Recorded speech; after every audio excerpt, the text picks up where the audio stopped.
I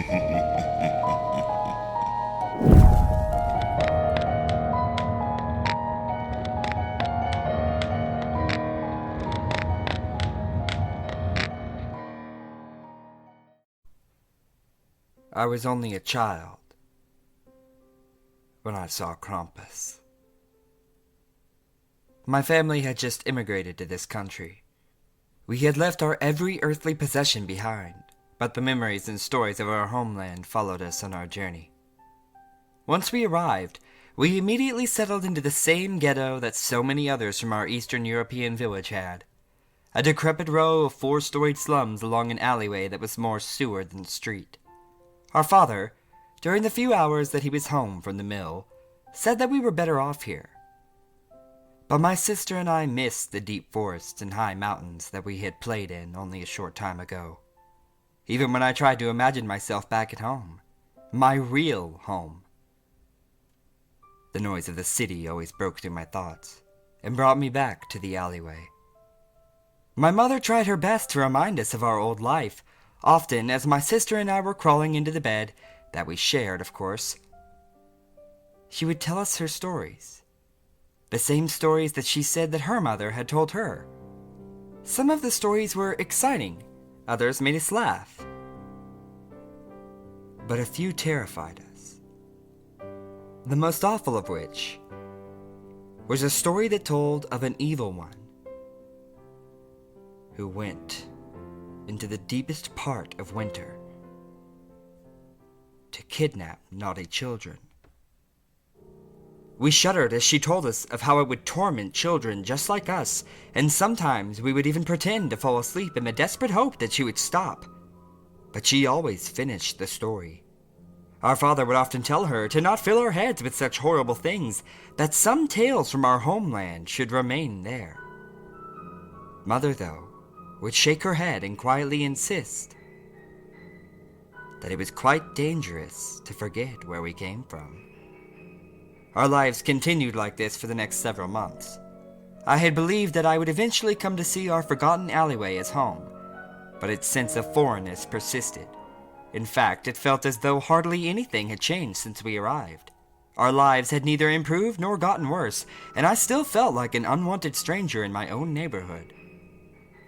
The only thing that had changed was our behavior. My sister and I had recently begun getting into trouble more often. We never meant to hurt anyone. It was just that we had so little, and sometimes we had to steal if we wanted to eat that day. Usually our misdeeds were my sister's ideas, and I was just following along. I guess one always looks up to their older siblings. I never believed that our petty crimes would ever have serious consequences, but looking back now, I can see that we were walking blindly down a dark path. I can even remember when things took an ominous turn for the worst. Ever since All Saints' Day, our mother had been warning us to be good children. She pleaded with us to stop our bad behavior. I remember her crying a lot. Early in December, my sister got caught stealing a piece of fruit, and I thought my mother's heart would break. She began to shake and pulled her rosary beads from her pocket. For the rest of the night, she clutched the beads tightly and desperately repeated her prayers. And when I finally asked her what was wrong, she paused just long enough to glance at the window and hissed, "He knows.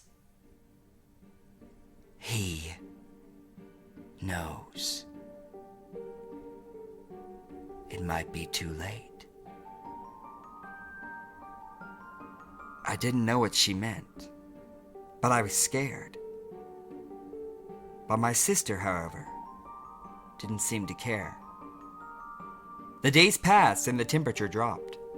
It was the night before Christmas and snow had begun to fall.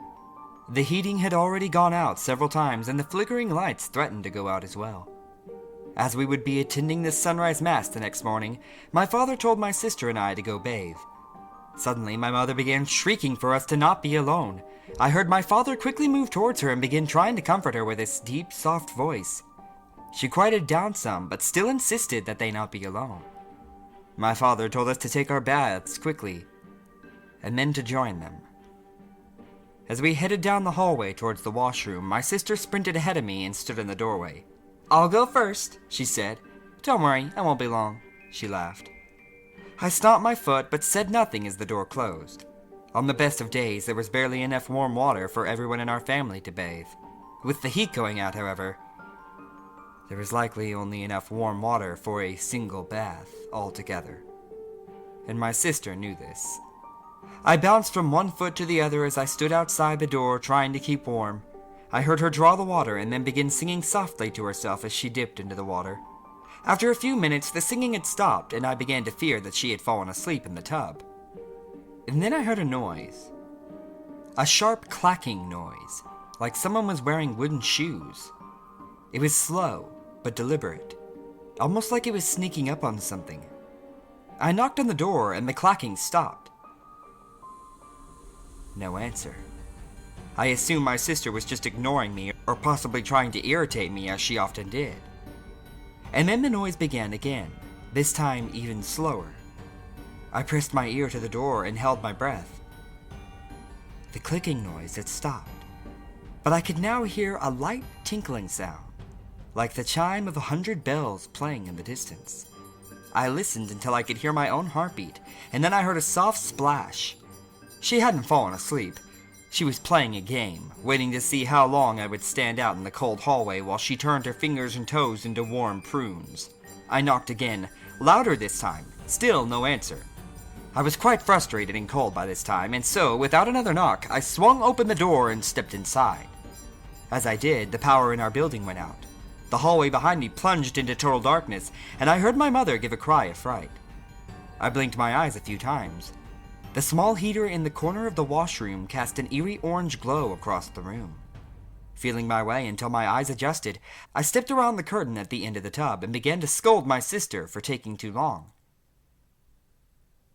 But then I saw it.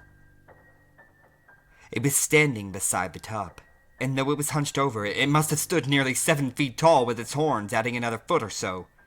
Coarse black fur, like the pelt of a goat, covered its body. It had powerful legs that ended in hooves, the source of the clicking noise. A thick tail whipped through the air behind it like a cobra circling its prey. Heavy chains wrapped around its muscular shoulders and torso. As it inhaled and exhaled, the chains produced their bell-like chimes. Yellowed, ancient eyes that burned with a smoldering rage stared down from above its twisted nose. A wheezing, bubbling sort of breath passed between its fangs, and incisors that extended so far from its mottled gums that I don't believe that it could have possibly closed its mouth completely. A long, pointed tongue hung down past its scarred and disfigured chin like some grotesque dog, and thick globules of spittle collected at the corners of its mouth. One of these globules broke free and fell into the tub. I looked down and saw its hands, long and hairless. Each finger ended in a sharp nail and it was wrapped in the same kind of corpulent skin as a vulture's bald head, the result of too much exposure to rotting flesh. And then I noticed the thin wisps of hair floating up between its fingers. My sister's hair. The beast was holding her head under the water. I screamed. Only at this point did it look at me. It was not alarmed, but rather seemed almost whimsically bemused, as if I was asking it a riddle that it already knew the answer to. Looking directly at me, it stood up to its full height, its horns now brushing the ceiling. As it stood, it lifted my sister out of the water. And my screams caught in my throat, and I began to choke. It held her with a single hand, each of its 5 incredibly sharp nails having pierced completely through her body. And strangely, the only coherent thought that passed through my mind at that moment was the hope that my sister had already drowned and could not feel the pain. The beast took a step towards me and gave a dry, shrill laugh that sounded like an animal being strangled. It held my sister out as if it were cruelly offering her body to me, and then we both heard the footsteps in the hallway. My parents were running to see what was the matter. The beast quickly wrapped its heavy chains around my sister's lifeless body and cinched her to its back. Then, with surprising agility, it threw open the window and leapt onto the narrow ledge. It balanced there for a moment and then turned to look at me one last time. Our eyes met, and in that moment it burned the full horror of itself into my very soul, and then it leapt from the ledge and disappeared into the winter night. My parents were already in the washroom before I realized that the beast was gone. They held me tight and began asking what was the matter. I could not speak, but only pointed towards the tub and then the window. And my mother was the first to notice my sister's clothes laying beside the tub, and instantly ran to the open window. I heard her scream curses in our old language at the darkness, and then she collapsed and my father ran to her, begging for someone to tell him what was going on. My mother was near to fainting and could only point to the hoof-like print in the snow upon the ledge and speak a single word. Krampus. I don't remember much after that. 4 days later, my sister's body was found by a sewer grate. There was no investigation, no arrests made. To this society, she was just another dead immigrant child, no different in their eyes than a drowned sewer rat. Not that it mattered much.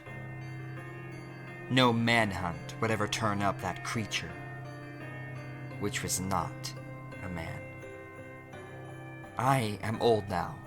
Over the years, I have seen all my friends from that hellish ghetto die. Some of them in horrible accidents, yet I've always found some measure of peace with every one of their deaths. I do realize that death is inevitable. But there is one fact that keeps me from finding peace with my sister's death.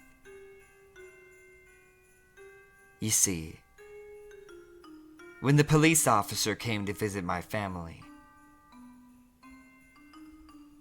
he said that my sister had only been dead an hour before they found her body.